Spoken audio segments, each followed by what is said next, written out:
Ev, böyük evim olsun. Adam var elə deyir, Allah hamıya qismət eləsin ev. Kim deyir ki, qismət eləməsin? Sual verə bilərsin ki, indi sən ev almayaq, ev al, mütləq al. Din deyir, müminin evi geniş olmalıdır. Hədislərə baxın, geniş evdə yaşamalıdır. Ancaq yüksək hədəfə bağlı ev almağı hədəf eləmə. Hədəf eləmə. Çatdın, 2 ildən sonra sönəcək. Nə ölçüdə evdə yaşayırsansa yaşa. İlla ki, məsələn, bir dəstə adam gələ özü kimisi, biraz vaxtı uzatmaq üçün ləzzət vaxtını. Orada maşallah nə gözəl evim var. Həyətdə bütün hamı səndən danışır filan.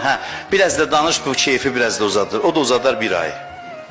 Sonra qonaqlar da, özü kimi qonaqlar da həvəsdən düşəcək. Bunun da həyatı yenə də zülmətə bürünəcək.